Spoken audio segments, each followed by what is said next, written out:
Salama daholo androanitsika dia andao hiresaka ny mahakasika ny vaovao malaza amin'izao fotoana izao a tsy inona moa izany fa raharahana fanaovana propagandy izay mafana dia mafana tokoa amin'izao ankatoko ny fampielezan-kevitra izay ataon'ireo solombambahoaka izao izay hita fa tena mafana dia mafana tokoa ny fampielezan-kevitra izay ataon'ireo kandida izay samy manana ny maizy azy amin'izao fotoana izao ka tena miavaka amin'izany ny any Messi Fidy izay miaradia amin'ny Irmar sy any Rossi izay antoko indépendant ao amboroborodany fahaefatrao amin'izao fotoana izao ka noho izany dia iza no mety holany amin'izy roa lahy ireto Rossi ve sa Messi Fidy io no fakafaka antsika ato anatin'ity video ity ka manasantsika rehetra anaraka an'ity video ity hatramin'ny farany aza diny ny manao commentaire ambanin'ity video ity mba ahafahana mandravina ireny hevitra rehetra no fantsika video manaraka eo tsarovy ny milaiky ny video antsika ary aza diny toroko izany hatrany miabone amin'ny chaîne antsika mba ahafahanareo manaraka tsy tapaka ny video zay lefanyamisesy tao mbatawatagasy toy izao ny fanaovana azy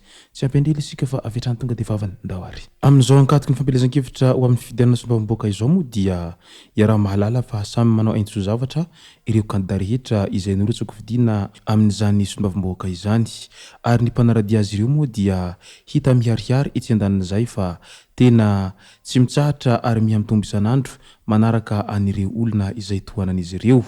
hita araka izany fa tena mafy dia mafy ny fanaovana fampielezan-kevitra amin'ny fandresendahatra ny vahoaka tsirairay mba hifidy azy ireo satria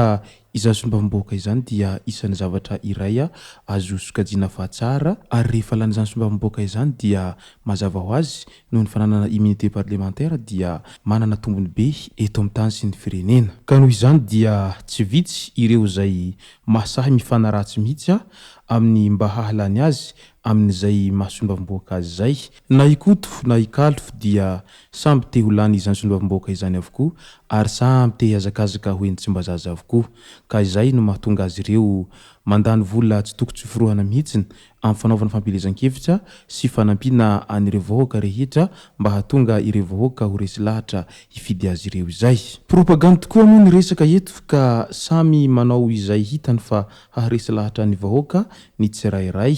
ka noho izany misy aza ireo tena maro ny programan'asa izay ho atolony anireo vahoaka izay mba hahatonga ireo vahoaka ho resy lahatra tanteraka misy ihany koa ireo izay avetrany dia manome anireny karazana fanomezana ireny mba hahababo ny vahoaka mba hifidy azy ka samy manao an'izay daholy ireo rehetra izay norotsako vidiana manerana ny nosy izay moa ilay atao hoe samy amin'ny strateziany avy ireo kandida rehetra norotsako sombamboaka ireo mba ho lany soamantsara amin'izay nofinofiny amin'ny mahasombamboaka azy ireo zay ao anatin'izay hatrany dia tena niavaka ary dia niavaka tokoa ny any amin'ny boriboritany faefatra ao Antananarivo ao amin'izao ankatoko ny fampielezan-kevitra izao izay ahitana ny kandida izay samy manana ny maizy azy ary azo sokajiana fa samby mafy ireo kandida ireo ny etsy andaniny dia ny kandida izay miaradia amin'ny Andriamatoa Rosy Paul Berarasimanana na koa fantatsika amin'ny anarana hoe Rosy sady mpanakanto no sombamboakan'izy ireo amperinasa farany teo moa izay Rosy izay tena mbola manana ny lanjany ary tena mbola mankaty azy raha ny voaka ny boriboritany faefatra amin'izao ankatoko ny fampielezan-kevitra izao hita araka izany fa tena mbola manandanja ary manana poids izany Rosy izany ao amin'ny boriboritany faefatra ao amin'izao ankatoko fampielezan-kevitra izao ary ahina mafy ny mety mbola hahalany azy amin'ny tindray mitoraka ity vorolanina ny voaka marobe izay manaraka an'izany Rosy izany manao fampielezan-kevitra eto sy roa miala tambana mihitsy ireo vahoaka ireo noho ny fitiavan'izy ireo an'izay kandidan'izy ireo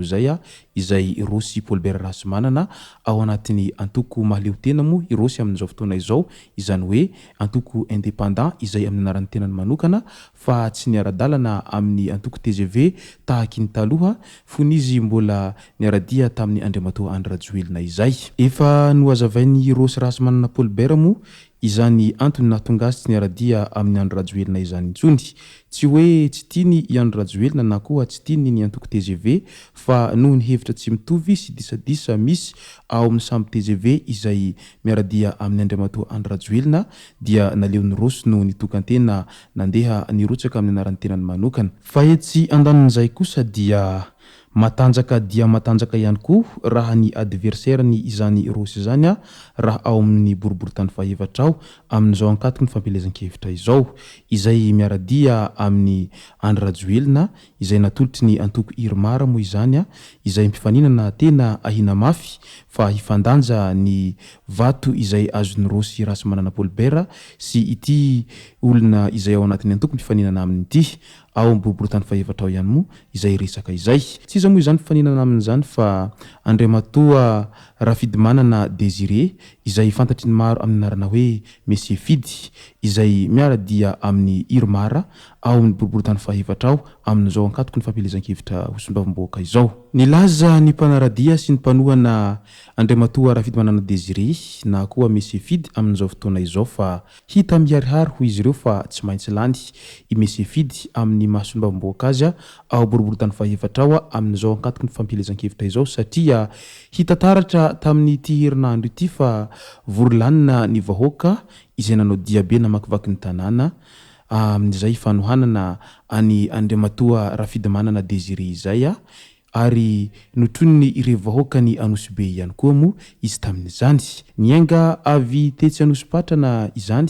ary niafara teny namotana. Masoandro modiny nampalahelo satria samy malaina hisaraka ny mpanohana rehetra satria ary ny hiara hitotorebika mandraparain'ny andro fa ny fotoana manampetra ho izy ireo atrandro. Raha izao no mitohy dia azo antoka ny fandresena miaraka amin'ny président Fidy izay kandida larina faharoa ao amin'ny boribory-tany fahefatra ao amin'izao fotoana izao. Ho ireo mpanaradia an'izay kandida larina faharoa amin'ny boribory-tany fahefatra izay atrany moa no nanao fanambarana an'izay tao amin'ny pejiny Facebook tao. Midika araka izany fa samy manana ny mpanohana azy ary samy manana ny mpanaraka azy na i Monsieur Fidy na i Monsieur Rosy rasy manana Paulbert amin'izao ankatoko ny fampelezan-kevitra ho sombavim-bahoaka izao ka manano sarotra ny hanaovana tombatombana araka izany raha ny ao amin'ny boribory-tany fahefatra ao amin'izao satria raha ohatra ka hilaza isika fa tsy maintsy Monsieur Rosy no ho lany soamantsara ho sombavim-bahoaka amin'ity indray mitoraka ity